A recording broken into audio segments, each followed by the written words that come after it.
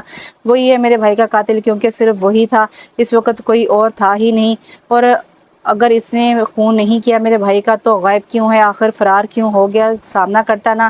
وہ انتہائی غصے میں تھا۔ تمہارا دکھ ابھی تازہ ہے، میں نہیں چاہتا بلا وجہ کسی بے گناہ کو سزا دو، اور ہو سکتا ہے تمہارے بھائی کے کوئی ایسے دشمن ہو جو بس اس کی موت چاہتے ہوں، اور دراب کو بھی تو انہوں نے کہیں چھپا دیا ہو، یا پھر وہ اس خوف سے کہیں الزام اس پہ نہ چھپ گیا ہو۔ علی کی بات پر دراب ایک پل کو تو سوچ میں ڈوبا، پھر اس جھڑکا کیونکہ اس کے بھائی سے کسی کی دشمنی تھی ہی نہیں، سارے سرے دراب کے قاتل ہونے کی طرف اشارہ کر رہے تھے۔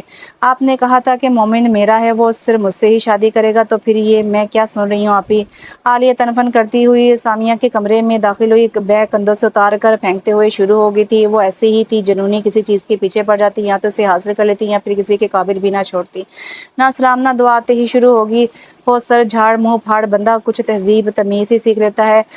سامیہ نے سخت کوفت سے کہا، تمیز تہذیب گئی بھاڑ میں، مجھے کچھ نہیں پتا، بس مجھے مومن چاہیے تو بس چاہیے۔ وہ ضدی لہجے میں بولی، کیوں مومن کوئی شاپ پر رکھا کھلونا ہے جو تو کہہ رہی ہے تجھے چاہیے؟ ایسے تو نہیں ہوتا نا، وہ جوان خوبصورت مرد ایسے کیسے میرے کہنے پر تجھ سے شادی کر لے؟ مانا کہ میں بھی یہی چاہتی ہوں، مگر یہ اتنا آسان نہیں ہے جتنا لگ رہا ہے۔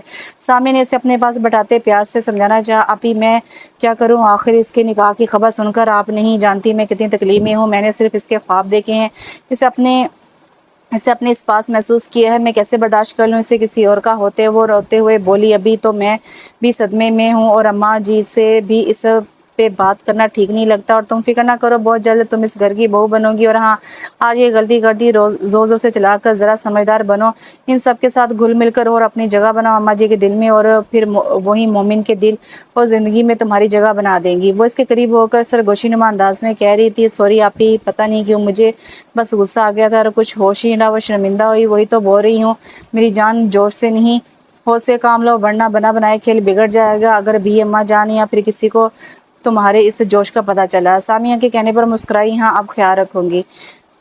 وہ جو کب سے ایک پرانی بندوق پر محبت سے ہاتھ پھیر رہے تھے، قدموں کی آواز پر گردن اٹھا کر گردن موڑ کے پیچھے مومن کو دیکھا، ہاں بولو بیٹا کیا بات ہے، کچھ کہنا ہے کیا؟ مومن کو چپ دیکھ کر حیدر شاہ نے پوچھا، بابا آپ نے ایسا کیوں کیا؟ میرے نام ہی سب کچھ کیوں، اور اس لڑکی کے نام کیسے آپ یہ حویلی کر سکتے ہیں؟ اس کے دل میں جو سوال تھے آخر وہ زبان پہ الفاظ بن کر آ ہی گئے تھے۔ وہ پہلے تو اپنے لاڈلے بیٹے کو دیکھتے رہے جس کو بھائی کی موت نے توڑ کر رکھ دیا تھا اندر سے، مگر وہ یہ خود پر ظاہر نہیں ہونے دے رہا تھا۔ پھر بندوق ایک سائڈ پر رکھتے اسے پاس بیٹھنے کا اشارہ کرتے گویا ہوئے، مومن دیکھو تم جوان خون ہو، جذبات میں آ کے کچھ غلط نہ کر بیٹھو، کبھی کبھی جو ہمیں نظر آ رہا ہوتا ہے ویسا ہوتا نہیں، حقیقت اس کے برعکس ہوتی ہے، اور ہم غلط کو صحیح اور صحیح کو غلط مان کر ایک سراب کی صورت میں اس کے پیچھے بھاگتے بھاگتے اپنے ہی نقصان کر دیتے ہیں، اور اس قدر آگے چلے جاتے ہیں کہ پلٹنے کا راستہ نہیں بچتا۔ تب ہمیں احساس ہوتا ہے کہ ہم نے غلط کر دیا، مگر پھر پانی سر سے گزر چکا ہوتا ہے۔ انہوں نے ساتھ رکھی بندوق کو بغور دیکھتے کہا، میں آپ سے کیا پوچھ رہا ہوں، آپ مجھے صحیح غلط کا فلسفہ سمجھا رہے ہیں؟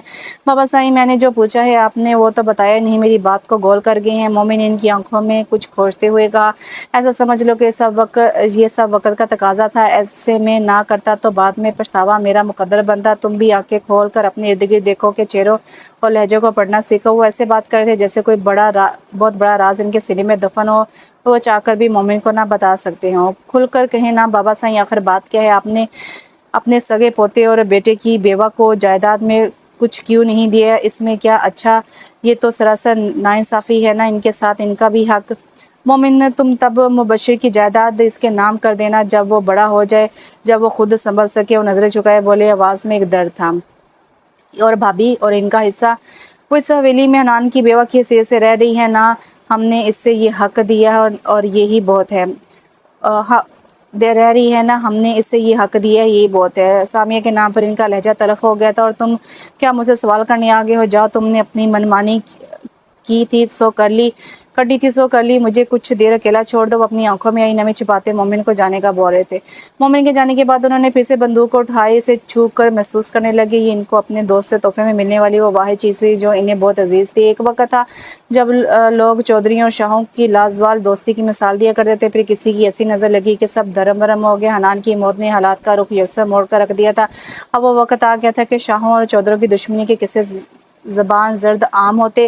ایک گہرا راز دل میں لیے حیدر شاہ جانے کی سوچ میں گم، سب اچھا ہونے کی امید دل میں لیے بیٹھے تھے، اور یہ دشمنی پتہ نہیں کب چلنی تھی۔ ایک معصوم کو تو اس آگ میں جھونک دیا گیا تھا، اور یہ کرنے والا ان کا لاڈلا بیٹا مومن تھا جو کبھی ایسا نہ تھا، جلد بازی میں فیصلہ کرنے والا، مگر کہ بھائی کی موت نے اسے سرتا پیر بدل دیا تھا۔ وہ نرم دھیما لہجہ، ہمدردی بھرے احساس تو کہیں دور جا سوئے تھے۔ اس کے دل میں اب صرف نفرت کی آگ اور دشمنی کا الاؤ جل رہا تھا، جس کی بجھنے کی کوئی صورت نظر نہ آتی تھی، نہ دکھائی دے رہی تھی۔ انتقام کی آگ کے شعلے اس قدر وحشتناک اور شرانگیز ہوتے ہیں کہ کبھی اپنا وجود بھی اس کی لپٹ میں آ جاتا ہے۔ جو لوگ انتقام کی آگ میں جلتے ہیں وہ بدلہ لینے کے بعد بھی کوئی خوشی حاصل نہیں کر سکتے۔ جو انتقام کسی دوسرے کی بربادی ہوتا ہے وہ بھلا کسی کی خوشی کیسے دے سکتا ہے؟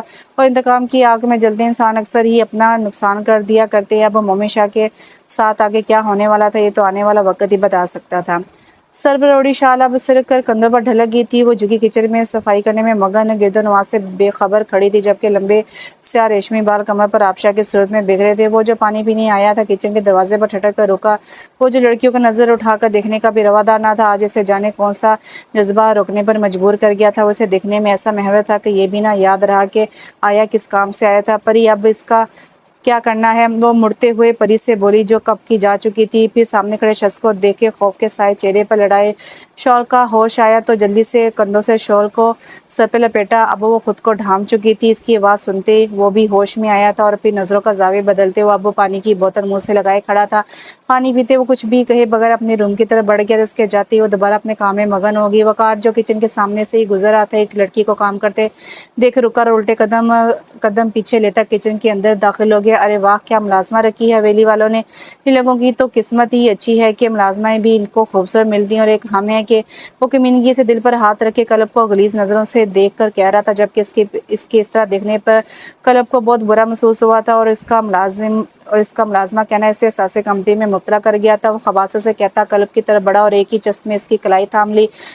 چھوڑو چھوڑو مجھے! وہ اپنی کلائی چھڑانے کی کوشش کرنے لگی۔ اور اگر نہ چھوڑوں تو کیا کرو گی؟ ہاں، کلائی پر گرفت بڑی تھی، وہ درد سے بلبلا اٹھی تھی، دبی دبی سسکیاں اس کے منہ سے نکلی تھیں، آنسو پلکوں کی بات توڑ کر گالوں پر لڑک کے جانے میں رو کیوں رہی ہو؟ میں نے تو کچھ کہا نہیں ابھی تک، وہ کمینگی سے کہتا دوسرے ہاتھ سے اس کے گال پر موجود آنسو صاف کرنے لگا۔ کلب نے چہرہ موڑ لیا۔ ذلیل انسان، چھوڑو مجھے! اس نے ایک بار پھر سے خود کو چھڑانے کی کوشش کی۔ لو چھوڑ دیا، تم بھی اس حویلی میں ہو اور میں بھی، دیکھتے ہیں کب تک بچ پاؤ گی مجھ سے۔ اس کی کلائی چھوڑتے وہ خباثت سے بولا۔ آزاد ہوتے وہ وہاں سے بھاگتی چلی گئی، مومن کے کمرے میں جا کے جھٹ سے دروازہ بند کرتے مڑی۔ آنسو آنکھوں سے بے اختیار نکل کر گالوں کو بھگو رہے تھے۔ وہ جو ٹاول سے گیلے بالوں کو رگڑ رہا تھا اچانک اس کے اس طرح ڈرے سہمے انداز میں روم کے اندر داخل ہونے پر سوال کرتا، وہ اسے سوچنے سمجھنے کے موقع دیے بغیر اس کے چوڑے سینے سے لگی مومن شاہ کے جسم میں کرنٹ سا دوڑ گیا۔ اس کے اچانک اس انداز پہ اب یہ حالت تھی کہ وہ اس کے سینے سے لگی کانپ رہی تھی، جبکہ وہ ہکا بکا اس کے ڈر سے کانپتے وجود کو دیکھ رہا تھا۔ ایک بار ہاتھ بڑھا کر اسے خود سے دور کرنا چاہا، مگر پھر ہاتھ روک لیا۔ کیا ہوا؟ کیوں رو رہی ہو؟ اس کو ہلتے نہ دیکھ کر وہ پوچھ بیٹھا۔ اس کی آواز سنتے وہ ہوش میں آئی تھی، پھر اچانک نظر اٹھا کر مومن کو دیکھا۔ اپنی پوزیشن کا خیال آتی وہ فوراً سے دور ہوئی۔ بولو، اب کیا گونگی ہو گئی ہو؟ کلب کو نہ بولتے دیکھ کر اس نے پھر سے پوچھا۔ وہ بتانے لگی تھی، پھر خیال آیا کہ کہیں اس پہ بھی اس سے ہی نہ مار پڑ جائے۔ چپ ہو گئی۔ یہ وہ کیا لگا رکھا ہے؟ بتاؤ، بھابھی اور اماں نے مارا ہے یا کسی ملازم نے کچھ کہا ہے؟ مومن کے پوچھنے پر بھی وہ کچھ نہ بولی، بس سسکیاں لے کر روتی رہی۔ اچھا چپ ہو جاؤ، اماں اور بھابھی سے میں خود بات کر لوں گا، ان میں سے کوئی بھی آج کے بعد تمہیں کچھ نہیں کہے گا۔ اب رونا دھونا بند کرو۔ وہ جو سمجھ رہا تھا اماں یا بھابھی نے کچھ کہا ہوگا، اسے تسلی دیتے بولا، اچھا جاؤ اب پری کے پاس تم میں کہہ رہا ہوں نا، اب کوئی تمہیں کچھ نہیں کہے گا۔ اب کی بار وہ تھوڑا غصے سے بولا، نہیں میں باہر نہیں جاؤں گی، مجھے ڈر لگتا ہے۔ وہ سسکے لیتے بولے، اچھا ٹھیک ہے، نہ جاؤ، اب یہ رونا دھونا بند کرو نا۔ مومن کو اس کے رونے سے سخت کوفت ہو رہی تھی، اس نے جھنجھلا کر بولا۔ اب وہ آنسو صاف کرتی ہوئی رونے کا شغل ترک کر چکی تھی، مگر ابھی بھی ڈر سے کانپ رہی تھی۔ وہ سب کے لیے مشتغوار ہی تو تھی۔ بابا کے گھر چاچی کا ڈر اور مار کیا کم تھا جو ادھر آ کر یہ ظلم رونا تو جیسے اس کی قسمت میں لکھ دیا گیا تھا، وہ بابا کے گھر بھی چاچی کی نفرت کا نشانہ بنی رہی۔ اس نفرت اور حسد میں چاچی اس کے باپ اور بھائی کی غیر موجودگی میں گھر کا سارا کام اس معصوم سے کرواتی اور باپ کو نہ بتانے کی دھمکی بھی دیتی۔ اگر اس نے باپ یا بھائی کسی کے سامنے زبان کھولی تو مار مار کر حشر بگاڑ دے گی۔ مار کے ڈر سے وہ آج تک کسی کے سامنے نہ بولی تھی۔ ہاں، البتہ اس کے بھائی اور بھابھی، اس کے باپ اور بھائی کی موجودگی میں چاچی سے اس قدر پیار سے پیش آتی جیسے وہ اس کی سگی اولاد ہو۔ یہاں آ کے بھی وہ سب کی نظروں میں اپنے لیے نفرت ہی دیکھی تھی۔ صرف پری ہی اس سے پیار سے پیش آتی تھی اور مومن اس کا رویہ تو دھوپ چھاؤں کا تھا، کبھی سخت غصہ اور کبھی نرم دل۔ پچھلے 9 گھنٹے میں جب سے وہ اس حویلی میں آئی تھی بلکہ لائی گئی تھی، اس نے یہ سب ہی محسوس کیا تھا۔ حویلی والوں نے نئی ملازمہ رکھ لی ہے کیا؟ مبشر چاکلیٹ کھاتے سامیہ کے ہاتھ رکے بھائی کے سوال پر۔ نہیں تو پھر وہ کون تھی جو کچن میں کام کر رہی تھی؟ گھنے لمبے سلکی بال، شفاف خوبصورت معصوم چہرہ، قلب کا سراپا اس کی نظروں کے سامنے لہرایا۔ پتہ نہیں تم کس کی بات کر رہے ہو؟ حویلی میں تو کوئی، یہ کہتے کچھ یاد آنے پر وہ رکی۔ ہاں وہ، اچھا وہ تو مومن کی بیوی ہے جو وانی ہو کے آئی ہے۔ چاکلیٹ کا ریپر ڈسٹ بن میں پھینکتے وہ سیدھی ہوئی۔ یہ اتنی چھوٹی معصوم لڑکی سکڑو کی بیوی ہے؟ لہجے میں مومن کے لیے حسد صاف نظر آ رہا تھا۔ ہاں ہے تو، پر وہ اس کو منہ لگاتا نہیں ہے، چاہے جتنی بھی خوبصورت ہے، مگر ہے تو اس کے بھائی کے قاتل کی بہن نا۔ وہ وانی میں لڑکی کی حیثیت تو صرف ملازمہ جتنی ہوتی ہے۔ مگر تم کیوں پوچھ رہے ہو؟ اس کو سوچ میں ڈوبا دیکھ کے سامیہ نے پوچھا۔ کیونکہ وہ بھائی کے ٹرک اور کمینے پن سے اچھی طرح واقف تھی۔ نہیں، بس ایسے ہی نظر آ گئی تو پوچھ لیا۔ آپ بتائیں، آپ نے عالیہ کے لیے بات کی ان لوگوں سے؟ وقار نے بات بدلتے ہوئے کہا۔ ہفتہ بھر ہوا ہے میرے شوہر کی موت کو، اب میں اتنی جلدی کیسے بات کر لوں؟ کسی کی سنتی ہے نہیں عالیہ بھی، تم ذرا اسے سمجھاؤ کہ تھوڑا صبر کر لے۔ جہاں اتنا صبر کر لیا تھوڑا اور صحیح۔ مگر تم یہ بھی تو سوچو نا کہ اگر مومن دوسری شادی کے لیے نہ مانا اور اس نے پہلی بیوی یعنی اس لڑکی کو اس حویلی کی بہو اور اپنی بیوی تسلیم کر لیا تو؟ کیونکہ وہ خوبصورت تو ہے ہی، ساتھ کم عمر بھی ہے، اور پھر مرد تو اپنے سے چھوٹی عمر کی بیویوں کے عشق میں مبتلا ہو کے سب بھول جاتے ہیں۔ وقار نے اسے حقیقت بتائی۔ ایسا کچھ نہیں ہوگا، وانی میں لڑکی کبھی اس حویلی کی حویلی کو کوئی وارث تو دے نہیں سکتی، اس لیے اماں سائیں مومن کی دوسری شادی ضرور کروائیں گی۔ سامیہ جیسے پرشکین تھی۔ پھر بھی اگر ایسا کچھ ہوا تو ہم کیا کریں گے؟ وقار اس کی بات پر مطمئن نہیں تھا، تبھی بولا ایسا ہی ہوگا اور میں کروا کے رہوں گی۔ اس حویلی کی بہو مومن کی بیوی اور اس حویلی کی وارث دینے والی صرف عالیہ ہی ہوگی۔ سامیہ نے ڈر لہجے میں کہا۔ ایسا ہی ہو جیسا تم کہہ رہی ہو۔ وقار نے بھی اس کی بات پہ سر ہلا دیا۔ افرا صاحب چودھری اس وقت حیدر شاہ کے ڈیرے پر موجود تھا، جہاں وہ پہلے ہنس کر باتیں کیا کرتے تھے۔ ان کی محبت اور دوستی کی مثالیں زمانہ دیتا نہیں تھکتا تھا، اور ان میں سے کس کو معلوم تھا کہ کبھی حالات اس قدر خراب ہو جائیں گے، یہ سب ختم ہو جائے گا، برسوں کی دوستی یوں ختم ہو کر دشمنی میں بدل جائے گی، ان کے بچے ایک دوسرے کے دشمن ہو جائیں گے۔ وہ افرا صاحب چودھری جو پہلے بڑے مان اور خوشی سے حیدر شاہ سے ملنے آتے تھے، نظریں اٹھائے سینہ چوڑا کیے، مگر آج ایسا کچھ نہ تھا۔ افرا صاحب کی نگاہیں زمین میں گڑی تھی، کندھے ڈھیلے ہوئے تھے۔ آج وہ اپنی بیٹی کی خوشیوں اور سلامتی کی بھیک مانگنے آیا تھا۔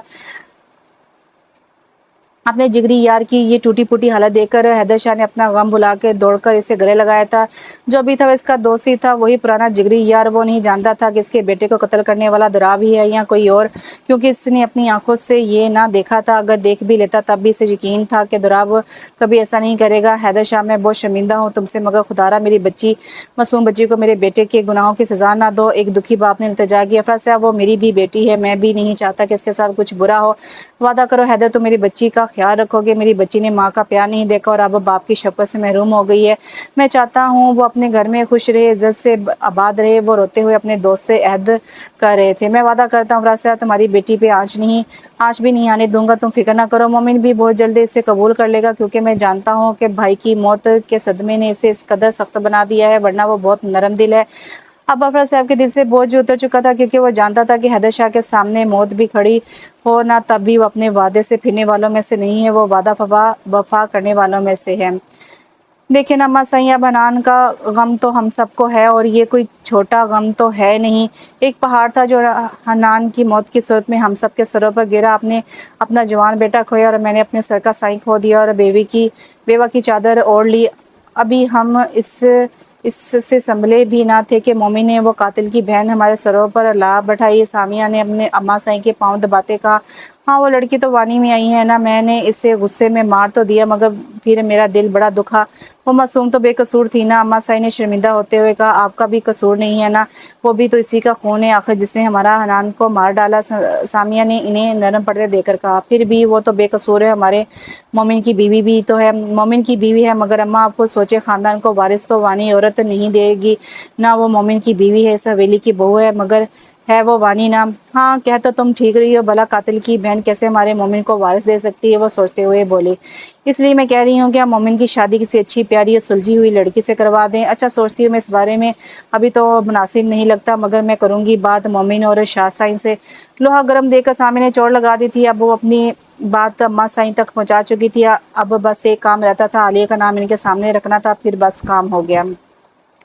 چھوٹے سائیں ہم نے پورا علاقہ چھان مارا اور آس پاس کے علاقوں میں بھی اچھی طرح دیکھ لیا ہے، مگر دراب کا کہیں کچھ اتا پتہ نہیں، اور ان کے گھر والوں پہ بھی ہم نظر رکھے ہیں اور ادھر بھی نہیں گیا وہ۔ مومن اپنے ازلی انداز میں کالی شلوار قمیض کے ساتھ کندھوں پر شال ڈالے، ماتھے پر تیوریاں چڑھائے، ٹانگ پر ٹانگ جمائے سامنے کھڑے اپنے آدمی کی بات سن رہا تھا۔ اس کی مکمل ہوتے ہی مومن غصے سے داڑھا مودب کھڑے اپنے آدمی کے قریب آئے۔ تم کہہ رہے ہو وہ تمہیں کہیں نہیں ملا، آخر وہ گیا کہاں ہے؟ زمین نگل گئی، آسمان کھا گیا، بتاؤ اسے۔ اس کی داڑھ سن کر سب کے سر جھک گئے تھے۔ مجھے جلد سے جلد دراب چاہیے، ورنہ تم سب کی خیر نہیں ہے، تم سب کس کام کے لیے ہو جب ایک آدمی جو ہی نہیں ڈھونڈ سکتے۔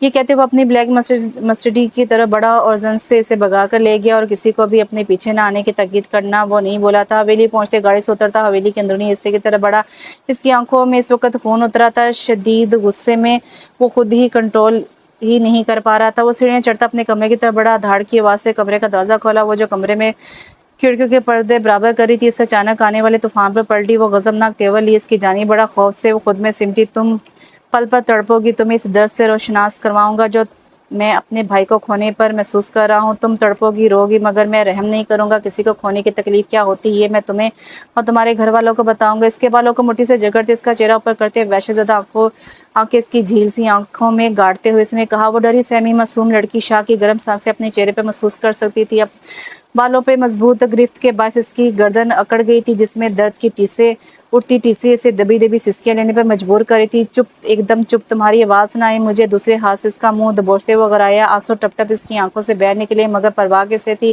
وہ تو ہر جذبے سے آری، بس اس لڑکی کو تکلیف میں دیکھنا چاہتا تھا۔ وہ ظالم نہیں تھا مگر بن گیا تھا، اسے دھکا دیتا وہ کمرے سے جا چکا تھا، اور وہ میز کا کنارہ ماتھے پر لگنے سے ماتھے سے پھوٹتے خون کو ہاتھ رکھے روکنے کی کوشش کرتے اپنی قسمت پر آنسو بہا رہی تھی۔ درد اس کی شدت سے اس نے آنکھیں میچ لی تھی، نہ بابا کو پکار سکتی نہ بھائی کو۔ بھائی کی خاطر وہ آج اس حال میں پہنچی تھی۔ پیدا ہوتے ہی ماں اللہ کو پیاری ہوگی، باپ نے پالا، بھائی نے لاڈ اٹھائے، ہاں مگر چچی کے ظلم کا نشانہ وہ بنتی رہی۔ اس نے سکون کا لمحہ نہیں دیکھا تھا، اور وہ بے رحم انسان اس کی یہ حالت کر کے خود سڑکوں کی خاک چھانے نکل پڑا تھا۔ غصے میں یہ قدم اٹھا تو لیا تھا، مگر اس نے پھر اسے احساس ہو رہا تھا کہ یہ کیا کر دیا، آخر وہ اس قدر ظالم کیوں بن گیا ہے؟ بھائی کی محبت میں یا پھر سینے میں جلتی انتقام کی آگ کی وجہ سے جو بجھنے کا نام نہیں لے رہی تھی؟ یہ سب اس کے لیے پچھتاوا شرمندگی لانے والی تھی۔ اماں سائیں کی طبیعت بھی کافی دنوں سے خراب رہنے لگی تھی، اب تو حالات یہاں تک پہنچ گئے تھے، ان کے منہ سے خون تک آنے لگا تھا۔ یہ بات وہ سب سے چھپا رہی تھی کہ بلا وجہ کیا شوہر اور بیٹے کو پریشان کرنا، وہ تو پہلے ہی ہلکان ہو رہے ہیں۔ اماں سائیں کیا ہوا ہے آپ کو؟ پری نے ان کو سنک پر جھکے دیکھ کر پوچھا، کیونکہ سب ان کو اماں سائیں کہتے تھے تو گھر کے ملازم بھی ان کو اسی نام سے بلاتے تھے، چاہے چھوٹے ہوں یا بڑے۔ کچھ نہیں، مجھے نہیں، کچھ نہیں ہوا، بس وہ ایسے اچھلی تھی جیسے کوئی چوری پکڑ گئی ہو۔ اچھا، پری جو وہاں سے جانے لگی تھی پانی کا رنگ دے کر رکی۔ اماں سائیں وہ بے یقینی سے ان کو دیکھتے ہوئے بولی، آپ کو خون کی الٹی آئی ہے اور آپ نے کہا ہے کچھ نہیں؟ وہ اس طرح فکر مند ہوتے بولے جس طرح ایک بہت ہی پیار کرنے والی بیٹی ماں کو بولے، اور اس میں کوئی شک نہ تھا کہ اماں سائیں ملازموں کو بھی اپنی اولاد کی طرح ہی رکھتی تھی۔ دیکھ پری، میں تیرے آگے ہاتھ جوڑتی ہوں، تو کسی کو نہیں بتائے گی، نہ ہی چھوٹے سائیں اور نہ ہی بڑے شاہ کو۔ پری کے سامنے ہاتھ جوڑتے وہ منت بھرے انداز میں بولی، اماں سائیں آپ ایسا کیوں بول رہی ہیں؟ آپ میرے سامنے ہاتھ تو نہ جوڑیں نا، آپ حکم کریں مجھے اور آپ سائیں کو بتائیں، اس طرح تو آپ کی طبیعت زیادہ بگڑ جائے گی۔ پری نے بندے ہاتھ تھامے، تھوڑی سی طبیعت خراب ہے، اب اتنی بھی نہیں، دوائی لوں گی تو ٹھیک ہو جاؤں گی۔ انہوں نے پری کو تسلی دی جو کہ کارآمد ثابت ہوئی۔ جیسے آپ کی مرضی اماں سائیں۔ اچھا مجھے اجازت دیں، میں کلب بی بی کو دیکھا ہوں، پتہ نہیں کیا کر رہی ہوں گی۔ چھوٹے سائیں نے بولا تھا جب وہ گھر نہ ہو تو ان کا خیال رکھا کرو۔ پری نے کہتے ان سے اجازت طلب کی، جا اور میرے پاس بھی لے آنا، میں نے بھی اس معصوم بچی پہ بڑا ظلم کر دیا، بیچاری کو بے قصور ہوتے مارا، میں بھی کیا کرتی، بیٹے کے غم نے میری سوچنے سمجھنے کی صلاحیت ہی سلب کر دی تھی۔ وہ رنجیدہ ہوتی ہوئی بولی۔ پری نے جو ہی دروازہ کھولا سامنے بے جان وجود کو فرش پہ پڑے دیکھ کر اس کی آنکھیں کھلی کی کھلی رہ گئیں۔ ماتھے سے بہتا خون فرش پر ایک لکیر کی صورت کلیل میں جذب ہو رہا تھا، جیسے چہرہ جیسے لٹھے کی مانے سفید ہو چکا تھا، ہونٹ بھی نیلے پڑ چکے تھے، پتہ نہیں وہ کب سے سا حالت میں پڑی تھی۔ پری کی تو ہمت نہ ہوئی اس کے قریب جانے کی، اس نے نیچے کی جانب دوڑ لگا دی۔ دو دو سیڑھیاں پھلانگتی وہ حویلی سے باہر کھڑے شرفو کے پاس ہامتی کامتی پہنچی، سانس بھی بھاگنے کی وجہ سے پھول چکا تھا، پاؤں میں جوتی بھی نہ تھی، اور چہرے کی اڑی رنگت دیکھ کر ایک لمحے کو شرفو نے بھی دل پر ہاتھ رکھا۔ پری خیر تو ہے نا، کیا ہو گیا ہے تجھے جو اس طرح بھاگے چلی آئی ہو، وہ بھی سلیے میں؟ اماں سائیں تو ٹھیک ہے نا؟ اس نے پری کی اڑی رنگت دیکھ کر پوچھا۔ وہ شرفو چھوٹی بی بی، اس کے حلق سے آواز نہیں نکل رہی تھی۔ بول بھی صحیح، کیا ہوا چھوٹی بی بی کو؟ شرفو نے سوال کیا۔ وہ ان کے ماتھے سے خون بہہ رہا ہے، وہ اپنے کمرے میں پڑی ہیں اور مجھے لگتا ہے ان کو سانس بھی نہیں آ رہی، اللہ نہ کرے کہ مجھے لگتا ہے کہ وہ مر۔ پری کیا ہو گیا تجھے؟ اچھے الفاظ منہ سے نکال، کیوں مایوسی کی اور ڈرانے والی باتیں کر رہی ہے تو؟ شرفو نے اس کی بات کاٹتے کہا۔ تو جلدی سے چھوٹے سائیں کو فون لگا، جلدی کرنا۔ ہاں میں کرتا ہوں فون۔ وہ جیب سے فون نکالتے بولا۔ بیل تو جاری تھی مگر سائیں فون ہی اٹھا رہے، لو اب کاٹ دیے۔ شرفو نے موبائل کی اسکرین کو تکتے کہا۔ شرفو تو بار بار کال کر، کیا پتہ اٹھا لے، بس تو کال کر۔ وہ اپنی ہتھیلیاں رگڑتے ہوئے بولی۔ مومن جو سگڑ پہ سگڑ پھونک رہا تھا، بار بار آنے والی شرفو کی کال پہ اس کے ماتھے پر بل پڑے۔ اب اس کو کیا موت پڑی ہے، کیوں بار بار کال کر رہا ہے، کہیں سکون بھی نہیں لینے دیتے یہ کہتے اس نے فون کہاں سے لگایا؟ ہاں بول شرفو، کیا مصیبت آ گئی ہے، تجھ سے صبر نہیں ہو رہا؟ وہ غصے سے بولنے لگا، مگر دوسری طرف کی بات سننے کے بعد اس کے چہرے پہ غصے کے بجائے پریشانی صاف نظر آ رہی تھی۔ ماتھے پر پڑے بر ڈھیلے ہوئے سگڑ کا آدھا حصہ پھینکتے فون بند کر دے وہ فوراً گاڑی میں بیٹھا اور جتنی سپیڈ سے چلا سکتا تھا اتنی تیزی سے حویلی کی جانب چلا۔ وہ خود کو کوس رہا تھا کہ آخر اس کی وجہ سے ہی تو یہ سب ہوا تھا۔ وہ نہ کرتا غصہ کلب کو، نہ ڈراتا اور نہ دھکا دیتا تو اس کی آج یہ حالت بھی نہ ہوتی۔ آخر وہ اتنا بے حس کیسے ہو سکتا ہے؟ وہ بے قصور تھی، اس کا تو کوئی جرم بھی نہ تھا، پھر اسے ہی کیوں سزا دے رہا ہوں میں؟ اب بس ایک بار وہ ٹھیک ہو جائے، پھر اسے کوئی تکلیف نہیں دوں گا، میں ایک خروچ تک نہیں آنے دوں گا۔ اس کے بھائی نے جرم کیا تو سزا بھی اسے ہی دوں گا، مومن نے خود سے عہد کیا۔ کلب کا سنتے پتہ نہیں کہ اس کے دل کو بہت تکلیف پہنچی تھی، ایسے جیسے کس نے چھرا اس کے دل میں گھونپ دیا اور اسی سوچ میں حویلی کے پورچ میں گاڑی رکتے وہ جھٹکے سے باہر نکل اور اپنے کمرے کی طرف بھاگا۔ رستے میں پری بھی اس کے پیچھے بھاگی۔ کمرے میں پہنچتے ہی سامنے کا منظر اس سے اپنے دل چیرتا محسوس ہوا، جسم سے جان کیسے نکلتی اس سے یہ معلوم ہوا تھا۔ وہ تو خود اپنی کیفیت سے انجان تھا، وہ تو بس اس لڑکی کو تکلیف دینا چاہتا تھا، پھر اس کا دل کیوں کٹ رہا تھا؟ مومن نے لپک اس کے پاس بیٹھتے سے اپنی باہوں میں بھرا، کلب کے بے جان بازو جھولنے لگے تھے۔ ایسے ہی اسے باہوں میں بھرے وہ سیڑھیاں اترتا نیچے آیا۔ سامیہ نے حیرت سے دیکھا تو اس کے تن بدن میں آگ لگی کہ ایک وانی کی اتنی پرواہ۔ شرفو گاڑی نکالو، ہمیں ابھی ہاسپٹل جانا ہے۔ وہ کلب کو باہوں میں بھرے ہی دوڑ کھڑے شرفو کو بولا۔ شرفو کے گاڑی نکالتے ہی اس کی بیک سیٹ پر کلب کو لٹایا، پھر خود بھی بیٹھا اور کلب کا سر اپنی گود میں رکھ لیا۔ گاڑی ہاسپٹل کی جانب تیزی سے رواں دواں تھی۔ مومن کی نظر کلب کے معصوم چہرے پر ٹکی ہوئی تھی۔ اٹھو دیکھو، تمہیں کچھ نہیں ہوگا، میں آئندہ ایسا کچھ نہیں کروں گا، پلیز تم آنکھیں کھولو پلیز آنکھیں کھولو۔ مومن اس کا چہرہ تھپتھپاتے دیوانہ پن سے کہہ رہا تھا۔ شرفو گاڑی تیز چلاؤ۔ ہاسپٹل میں پہنچتے اس نے کلب کو پھر سے باہوں میں بھرا اور اس لیے اندر بڑھا۔ ڈاکٹر صاحب میری بیوی کو دیکھیں، یہ آنکھیں نہیں کھول رہی، پلیز اس کو دیکھیں، کیا ہو گیا؟ وہ بے قراری سے کہتا۔ ڈاکٹر کو کوئی دیوانہ ہی لگا تھا۔ دیکھیں شاہ صاحب، آپ حوصلہ رکھیے، ہم ابھی آپ کی مسز کو دیکھتے ہیں۔ ڈاکٹر نے اسے تسلی دی۔ ڈاکٹر اس کا ٹریٹمنٹ کرتے رہے، ماتھے کی بینڈیج بھی کر دی اور وہ یہ ساری کارروائی بے چینی سے دیکھتا رہا۔ ڈاکٹر کیا بات ہے، وہ ٹھیک تو ہے نا، اسے کچھ ہوگا تو نہیں نا؟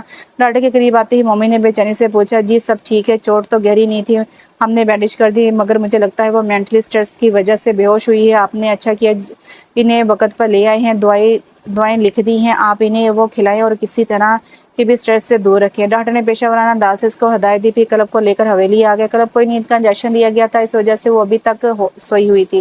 مومن اس کے پاس بیٹھا بس اس کے چہرے کو تکے جا رہا تھا، کتنا معصوم پاکیزہ چہرہ، اور میں اسے تکلیف دیتا رہا، میری وجہ سے ان ہینی جیسی آنکھوں میں آنسو آئے۔ کلب کی آنکھوں کو انگلی سے چھوتے وہ خود سے بول رہا تھا۔ وہ نیند میں تھے جب گردن پر ٹھنڈی نوکدار چیز کے دباؤ کی وجہ سے اس کی آنکھ کھلی۔ اماں سائیں نیند کی دوائی لے کر سوتی تھی، جس کی وجہ سے آنے والے